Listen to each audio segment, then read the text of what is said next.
تم برا کیوں نہیں پہنتی؟ فگر دیکھو اپنا کتنا بھرپور ہے۔ جیسے ہی وہ اس کے پاؤں سے جوتا اتارنے کو جھکے تو قمیض کے گہرے گلے سے جانگتی دودیا رانائیوں کو دیکھتے ذوحان کا گلا خشک ہوا تھا۔ اتنی سی عمر میں اتنا بھرپور بدن اور جوانی کا چوپن، وہ حیران ہوا تھا۔ وہ مجھے نہیں پتا کیسے پہن جاتی ہے، زلیشا گھبرا کر سرخ چہرے کے ساتھ بولی تو ذوحان نے ایک بے باک نظر اس کے سینے کے غباروں پر ڈالی۔ تمہارے پہلے شوہر نے تو تمہارے خوب مزے لیے ہوں گے، تبھی تو اتنی جوانی چڑھی ہے تمہیں، اور بس برا پہننے کا نہیں سیکھا تم نے؟ وہ ظاہر اگلتے اسے شرم سے سرخ کر گیا۔ نہیں تو وہ تو مجھے دیکھتے تک نہیں تھے۔ زلیشا کی معصومیت اور خوف سے لرزتی آواز سن کر ذوحان کے چہرے پر ایک گہری حیرت ابھری۔ اس کی سچی اور لرزتی ہوئی تردید نے ذوحان کے تلخ رویے کو ایک لمحے کے لیے لگام دی، لیکن اس کی بے باک نظریں اب بھی زلیشا کے سراپے کا طواف کر رہی تھی۔ مجھ سے جھوٹ بولنے کی ضرورت نہیں ہے ہشمہ، ذوحان نے اپنی آواز کو تھوڑا دھیما کرتے ہوئے کہا۔ چلو ادھر میرے پاس آؤ، میں دیکھوں کہ تمہارا فگر سائز کیا ہے، پھر میں خود تمہیں برا لا کر دوں گا۔ زلیشا اس کی باتیں سنتے شرم سے ڈوب جانے کو تھی۔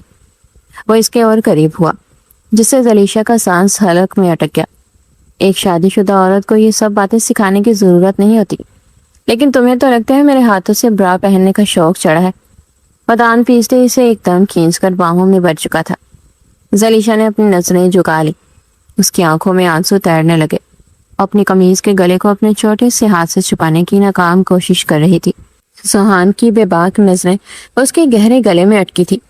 میں سچ کہہ رہی ہوں، انہوں نے کبھی مجھے اپنی بیوی تسلیم ہی نہیں کیا، وہ ہمیشہ مجھے خود سے دور رکھتے تھے۔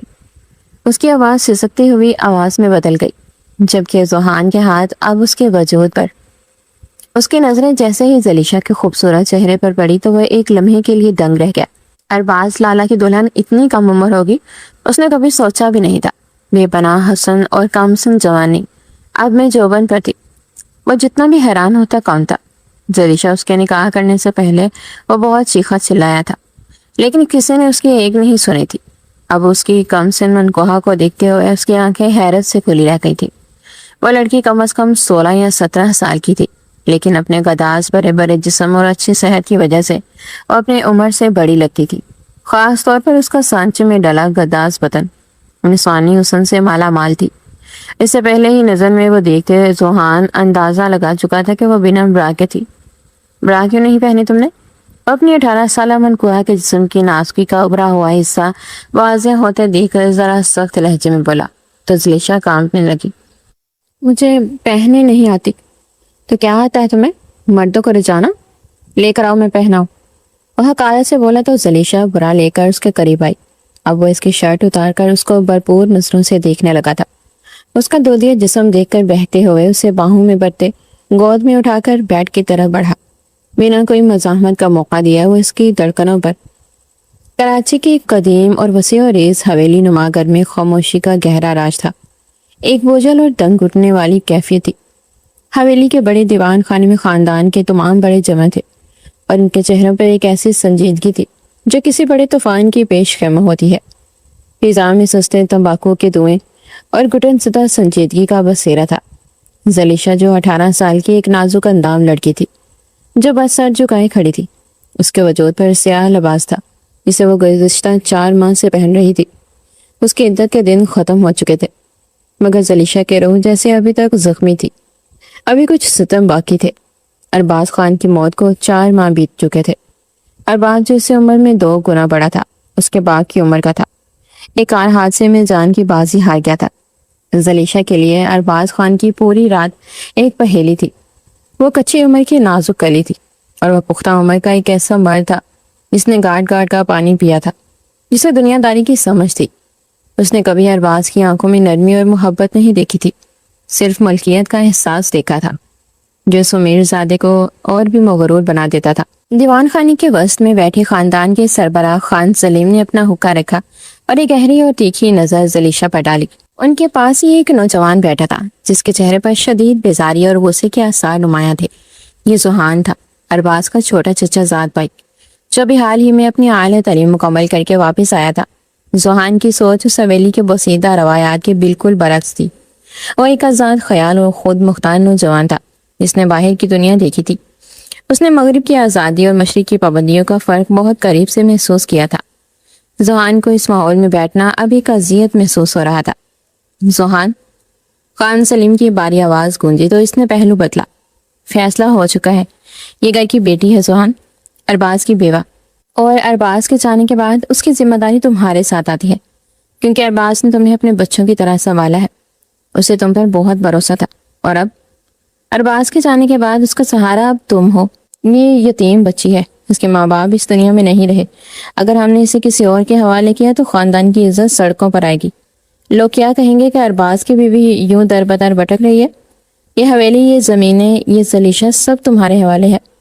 ذوحان کی آنکھوں میں سرخ ڈورے اتر آئے۔ اس نے محسوس کیا جیسے اس کے گلے میں کوئی پھندا ڈال دیا گیا ہو۔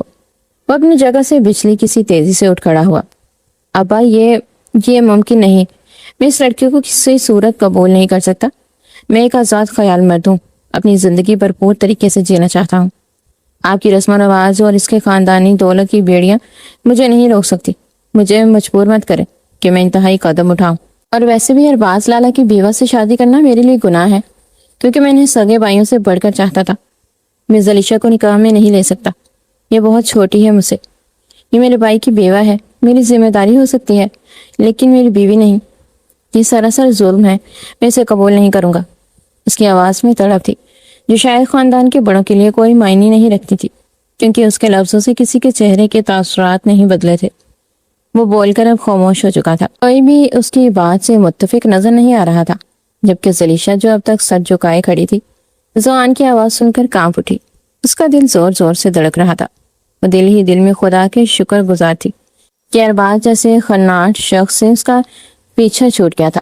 وہ کبھی نہیں چاہتی تھی کہ اس کی زندگی میں دوبارہ آنے والا مرد اس حویلی کے مردوں میں سے کوئی ایک ہو، لیکن جس طرح سے ذوحان خان نے اسے اپنانے سے انکار کیا تھا، اس سے وہ نہ جانے کیوں خوفزدہ سی ہو گئی تھی۔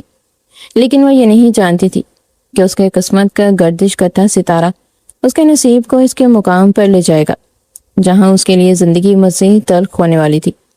صبیحہ بیگم، ذوحان کی ماں، جو خاموشی سے سب سن رہی تھی، بے ساختہ آگے بڑھی۔ ان کی آنکھوں میں آنسو تھے، جن کی مجبوری کی کہانی سنا رہے تھے، مگر یہ آنسو سچے تھے۔ بیٹا، تم جانتے ہو کہ بن ماں باپ کی بچی ہے، کہاں جائے گی اس بڑی دنیا میں؟ اب تم بھی یہاں آئے ہو تو بنا کسی رشتے میں ایک جوان جہان لڑکی کو کیسے رکھ سکتے ہو؟ لوگ باتیں کریں گے، اور پھر اس معصوم کا سوچو۔ اور ارباز سے بھی اس کا نکاح لے گیا تھا کہ اسی کو سہارا دینے والا ہو، یہ محفوظ ہاتھوں میں چلے جائے۔ اور پھر ارباز بھی تو اکیلا تھا نا، کوئی آگے نہ کوئی پیچھے، اور پھر بزنس کے حوالے سے اسے دوسرے ملکوں کو جانا پڑتا تھا۔ ایک خیال رکھنے والی چاہیے تھی، تو ہم نے زلیشہ کرنے کا نکاح اس سے کر دیا۔ یہ بچی بے سہارا ہے، تم اسے تنہا چھوڑ کر اپنی زندگی میں آگے نہیں بڑھ سکتے۔ ہمارا کیا ہے، زندگی کا زیادہ حصہ گزار چکے ہیں، آج ہیں اور کل نہیں، تو پھر اس کا کون ہوگا؟ خدارا اپنا دل موم کرو، وہ تڑپ تڑپ کر روتی اسے کہہ رہی تھی۔ جب ان کے یوں رونے اور بولنے پر ذوحان نے اپنی ماں کی طرف دیکھا، جس کے چہرے پر بڑھاپے کے نقوش اور آنکھوں میں التجا تھی۔ اس کی ماں کی آنکھوں کی التجا نے اس کے غصے کی شدت کو تھوڑا کم کیا، مگر وہ اندر سے مکمل غصے سے پاگل ہو چکا تھا۔ بے ساختہ اس نے حقارت سے زلیشہ کی طرف دیکھا، جو اپنی جگہ ساکت کھڑی تھی۔ زلیشہ جو ڈر کے مارے سہمی ہوئی کھڑی نظریں نہیں ملا پا رہی تھی۔ اس کے جسم پر سیاہ چادر تھی، اور سیاہ چادر کی حالت میں اس کا دودیا چہرہ انتہائی معصومیت لیے ہوئے تھا۔ جو بھی تھا وہ بے انتہا خوبصورت تھی، کسی کا بھی ایمان ڈگمگا سکتا تھا۔ اس کی نگاہیں خود پہ محسوس کر کے ڈگمگائی تھی۔ ذوحان کو زلیشہ کی یہ معصومیت اور یہ خوف دیکھ کر مزید غصہ آ رہا تھا۔ اسے اس کا یہ سب ڈونگ لگ رہا تھا۔ اسے لگتا تھا کہ یہ لڑکی اپنی کمزوری کا فائدہ اٹھا کر اسے جذباتی طور پر بلیک میل کر رہی ہے، تاکہ وہ اس کے جال میں پھنس جائے۔ اگر یہی اس حویلی کے بڑوں کی مرضی ہے تو میں اس بوجھ کو اٹھا لیتا ہوں۔ ایک بات اور کہنا چاہتا ہوں کہ مجھ سے بہت چھوٹی ہے، اور میں اسے نکاح کرنے کے لیے بالکل راضی نہیں ہوں۔ تو پھر ارباز لالا کیسے مانے؟ وہ تو اس کے باپ کی عمر کے تھے، اور پھر یہ خود کیسے بن گئی؟ وہ دان پیستے ہوئے زہر خوندہ لہجے میں بولا۔ صبیحہ بیگم نے اس کی جانب مسکرا کر دیکھا۔ تم ان باتوں کو اب دفن کر دو، سمجھو الفاظ کے دفن ہوتے ہی اس کی کہانی بھی ختم ہو گئی۔ اپنی زندگی کے بارے میں سوچو جو تمہیں زلیشہ کے ساتھ گزارنی ہے۔ اپنی ماں کے چہرے کو دیکھ کر رہ گیا، اور پھر انتہائی سرد لہجے میں بولا، میری ایک بات یاد رکھیں، آپ سب یہ نکاح صرف کاغذوں تک محدود رہے گا، میں اسے کبھی اپنی بیوی کا درجہ نہیں دوں گا. یہ اس گھر میں ایک ملازمہ کی طرح رہے گی، میری شریکہ حیات بن کر نہیں. سوہان نے دانت پیس کر ایک لفظ چبا کر اس کی اوقات واضح کی، جبکہ یہ جملہ زلیشا کے وجود میں جس سے ہلچل مچا گیا. مطلب قسمت ایک بار پھر اس کے ساتھ وہی سب کھیل کھیلنے والی تھی. زلیشا کی آنکھوں سے ایک آنسو گرا اور اس کے گال پر ٹھہر گیا. سوہان کے الفاظ اس کے دل میں خنجر کی طرح اترے تھے. اس کا سارا وجود کانپ رہا تھا، جیسے کسی نے اسے پہاڑ کی چوٹی سے نیچے پھینک دیا ہو. وہ ایک ایسی قید سے نکلی تھی جو اسے ختم کر رہی تھی، اور اب وہ ایک ایسی نئی قید میں داخل ہو رہی تھی جہاں اسے کوئی تسلیم کرنے والا نہیں تھا. کچھ ہی دیر میں نکاح کی تیاری شروع ہو گئی. مولوی صاحب کو بلا لیا گیا تھا. سوہان جو ابھی کچھ دیر پہلے حق کے لیے بغاوت پر اتر آیا تھا، اب ایک پتھر کے مجسمے کی طرح خاموش ہو گیا تھا. اس کے چہرے پر ایک سرد لا تعلقی تھی جو کسی بھی جذبے سے آ رہی تھی. اسے اس نکاح سے شدید نفرت ہو رہی تھی. وہ زلیشا کو نہیں بلکہ اس نظام کو کوس رہا تھا جس نے اس کے کندھوں پر یہ ذمہ داری لا دی تھی. زلیشا کو کمرے میں لے جایا گیا جہاں اسے تیار ہونے کا حکم دیا گیا. اس نے ایک سادہ سا سرخ اور سیاہ رنگ کے امتزاج کا لباس پہن رکھا تھا. اس کے بال بکھرے ہوئے تھے اور چہرے پر زردی تھی جو کسی شدید بیماری کا احساس دلا رہی تھی. وہ سوگوار حسن کی مالک تھی، مگر یہ اداسی اس کا حسن کھا رہی تھی. نکاح کے کاغذات اس کے سامنے رکھے گئے تو اس کا ہاتھ بری طرح کانپ رہا تھا. اس نے سوہان کی طرف دیکھا جو ایک کونے میں کھڑا سگریٹ سلگاتے ہوئے کھڑکی سے باہر خلاؤں میں دیکھ رہا تھا. سوہان نے ایک بار بھی اس کی طرف نہیں دیکھا، جیسے وہ وہاں موجود ہی نہ ہو. قبول ہے، زلیشا کی کانپتی ہوئی آواز گونجی جب کچھ دیر میں ایسے الفاظ سوہان کی زبان سے ادا ہوئے تھے. قبول ہے، سوہان نے بے دلی سے کہا جیسے کوئی سزا بھگت رہا ہو. نکاح کے الفاظ ادا ہوتے ہی زلیشا کو لگا کہ اس کے گرد دیواریں مزید بلند ہو گئی ہیں. اب وہ ارباز کی بیوہ سے سوہان کی بیوی بن چکی تھی. وہ اس بار بھی سمجھ نہیں پا رہی تھی کہ یہ ایک نکاح تھا یا معاہدہ جس نے دو اجنبی روحوں کو ایک دوسرے کے خلاف کھڑا کر دیا تھا. تقریب کے بعد جب سب لوگ اپنے اپنے کمروں میں چلے گئے تو حویلی پھر سے ایک قبرستان بن گئی. وہ زلیشا سے دور بھاگنا چاہتا تھا. نکاح ہوتے ہی وہ جس طرح اٹھ کر گیا تھا، وہ سمجھ گئی تھی کہ اس کی زندگی ایک اور تلخ تجربے کی نظر ہونے والی ہے. اسے ایسا محسوس ہو رہا تھا جیسے اس نے اپنی آزادی کا سودا کر لیا ہے. زلیشا تنہا اپنی کمرے میں بیٹھی تھی. کمرہ وہی تھا، سب کچھ وہی تھا، بس انسان بدل گئے تھے. وہ بستر کے کنارے بیٹھ کر اپنے ہاتھ دیکھ رہی تھی. نرم و نازک ہتھیلیاں اس بار بھی خالی تھی اور کلائیاں سونی. وہ دوسری بار کسی کی نکاح میں آئی تھی، دلہن بنی تھی، لیکن نہ تو اس کے ہاتھوں میں مہندی سجی تھی اور نہ ہی چوڑیاں. اسے اپنے والدین کی یاد آئی. کاش وہ ہوتے تو آج یہ دن نہ دیکھنا پڑتا. سوہان کا رویہ، اس کی سرد مہری، اس کی نفرت، سب کچھ زلیشا کے لیے کسی سزا سے کم نہیں تھا. اسے معلوم تھا کہ سوہان اسے نفرت کی نگاہ سے دیکھتا ہے اور یہی سوچ اسے اندر سے کھائی جا رہی تھی. ارباز اسے عجیب نگاہوں سے دیکھتا تھا تو سوہان کی نگاہوں میں اس کے لیے محض نفرت تھی. کیا بس یہی سب رہ گیا تھا اس کی زندگی میں؟ یہ سوچ ہی اسے کاٹ کھانے کو توڑنے لگی. اس کی آنکھ سے آنسو ٹپکا اور اس کی ہتھیلی کو نم کر گیا. رات مزید گہری ہو چکی تھی اور وہ ابھی تک بے سود بیٹھی تھی. کمرے میں سناٹا ایسا تھا کہ اپنے دل کی دھڑکن بھی سنائی دے رہی تھی. سوہان جو اب تک اپنی انا کے حصار میں قید تھا اپنے کمرے کی طرف لوٹا. اس نے دروازہ کھولا تو زلیشا کو بیٹھ کے کراؤن کے ساتھ سہمی ہوئی بیٹھی تھی. اسے کمرے میں داخل ہوتے دیکھ کر وہ مزید سہم رہی تھی. اس کی آنکھوں میں خوف اور التجا تھی. سوہان نے ایک سرد نظر اس پر ڈالی اور اپنی شرٹ کے بٹن کھولتے ہوئے بستر کی دوسری طرف رک کر کے لیٹ گیا. یہ مت سمجھنا کہ یہ شادی کوئی اہمیت رکھتی ہے. مجھے تم سے نفرت ہے، بہت زیادہ نفرت. جانے والے وقت میں بھی نفرت ہی رہے گی. سوہان نے گردن موڑ کر تو زلیشا نے اپنے لبوں پر ہاتھ رکھ کر اپنی سسکیاں دبائیں. تم اس کمرے میں ہو کیونکہ یہ میری مجبوری ہے، لیکن میرے دل میں تمہارے لیے کوئی جگہ نہیں ہے. نہ میں تمہیں اپنی بیوی مانتا ہوں، نہ مانوں گا. خبردار جو تم نے میری زندگی میں دخل دینے کی کوشش کی. اپنی اوقات یاد رکھ کر اسے ایک کمرے میں پڑی رہنا، ورنہ مجھے شور کرنے والی چیزوں کو خود سے دور پھینکنا بہت اچھے سے آتا ہے. وہ بولتا جا رہا تھا جبکہ زلیشا اپنے لبوں کو دبائے روتی جا رہی تھی. وہ اپنی آواز تک اس ستم گر کے کانوں میں نہیں اڈیل رہی تھی کہ کہیں وہ اسے کمرے سے نہ نکال دے. اس نے ان باتوں کے جواب میں کچھ نہ کہا. وہ بس خاموشی سے روتی ہوئی بیڈ سے اتر گئی تھی. اس کی خاموشی سوہان کو مزید اشتعال دلا رہی تھی. اسے لگتا تھا کہ یہ لڑکی اپنے آنسوں سے اسے پگھلانا چاہتی ہے. اس نے ایک زوردار سانس لی اور آنکھیں بند کر لی تاکہ اسے زلیشا کا چہرہ نہ دیکھنا پڑے. استاد زلیشا نے پہلی بار محسوس کیا کہ اس کے سامنے پہاڑ جیسے ہی زندگی ہے جو کڑے امتحانوں پر سے ہوتی جا رہی ہے اور اسے یہ زندگی گزارنی ہے۔ لیکن زلیشا کو یہ نہیں معلوم تھا کہ اس کے صبر کی انتہا کیا ہے اور ذوحان کی یہ سردی کب تک برقرار رہے گی۔ تقدیر نے انہیں ایک ایسے بندھن میں باندھ دیا تھا جس کا کوئی سرا نہیں تھا۔ ذوحان کی سانسوں کی آواز اب گہری ہو رہی تھی۔ وہ سو چکا تھا جبکہ زلیشا بدستور جاگ رہی تھی۔ وہ کھڑکی سے باہر چاند کو دیکھ رہی تھی اور سوچ رہی تھی کہ کیا کبھی اس کی قسمت میں بھی سکون ہوگا یا پھر وہ اسی طرح ایک سے دوسرے بندھن میں زنجیروں سے بندھی رہے گی۔ ذوحان کی موجودگی اسے جلا رہی تھی مگر وہ مجبور تھی۔ یہ گھر، یہ لوگ اور یہ رشتہ اب اس کی مجبوری بن گئے تھے۔ کیا ذوحان کبھی اس کی معصومیت کو پہچان پائے گا؟ کیا وہ کبھی اس کے دکھوں کا مداوا بنے گا؟ یہ سوالات اس رات زلیشا کے ذہن میں گونجتے رہے اور جواب صرف وقت کے ہاتھ میں تھا۔